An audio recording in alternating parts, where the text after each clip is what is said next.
So he was faking this whole time. His leg was fine. He just wanted to milk it and get sympathy his whole life from his father or from everyone else, because walking with a cane would make people feel sorry for him. And I was asking myself, I'm like, with all that money, you couldn't get you couldn't have surgery to fix your foot? Are you kidding me? And he resented his father this whole time. And he never went to see his mom. He never met with his mom.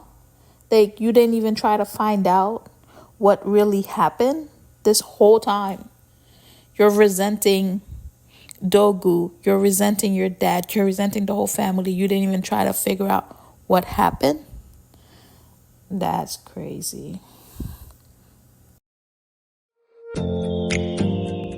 Hello, everyone. Welcome back to another review on the Review Garden. Episodes 10, 11, and 12 are the final chapters of Perfect Marriage Revenge. And it's funny to me how when you run into certain situations, how you turn on people.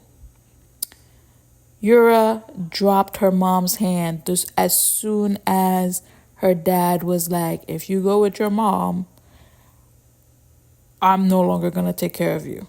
And then she went, boop, she dropped her mom's hand. We also found out that Yura is not the real daughter after all.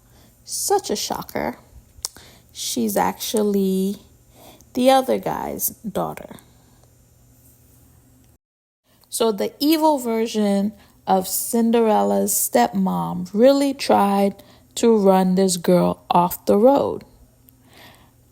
I mean, that's not really hard to believe, since in the other timeline, she pulled the plug on her. So no shocker there. But my thing is, how you cross the street and you don't look both ways and then you just stop in the middle of the road? And that shaman telling them that only one of them was supposed to pass away, not both of them. So I'm pretty sure it was Dogu that was supposed to, something was supposed to happen to him, because it's happening in this timeline too. And the only reason it happened to both of them is because the stepmom unplugged her and did it herself. I also get why she was mad that he didn't tell her that he's from the future. He really should have told her when he saw the timestamp on her wrist, because if you see the same thing on yours and the same thing as hers, then you have to have known that, okay, maybe something happened to the both of you. And obviously, if he didn't see it on her wrist, it would have been hard for her to believe that he's actually from the future. I'm also happy that she made up with her mom and their relationship is starting to evolve. We also see her interaction with Dogu's sister and cousin. So I think that's good for her to have those positive relationships in her life. We also found out whose side the secretary is really on. And the fact that the stepmom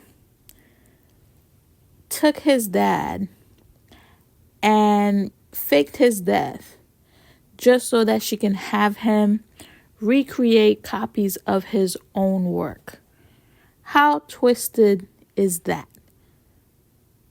But I'm happy that he got to reconcile with his dad and, take better care of him this time around. So what are my thoughts on the ending? I'm happy that Yeju and Dogu got their happy ending and that they have their little girl and they're able to live their perfect marriage and have their happy ending. Yeju's ex-husband, on the other hand, him and his family thought that they were going to live happily ever after as well with the new girlfriend. But it turns out Dogu's brother is not the father of her baby. So now she has to go live with them. And that is going to be pure hell. In my opinion, I think that their punishment should have been much harsher.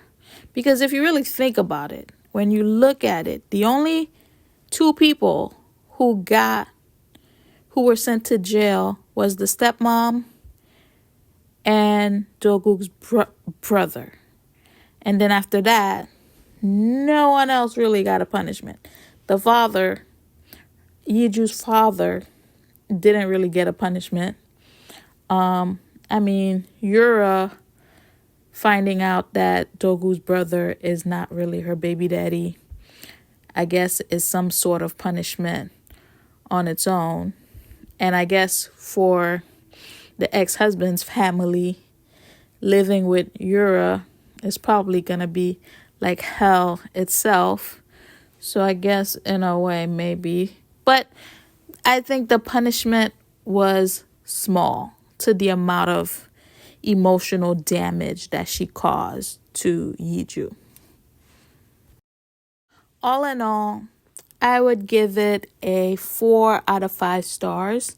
It was 12 episodes. It didn't really need to be longer. Again, like I said, there should have been, it's called Perfect Marriage Revenge.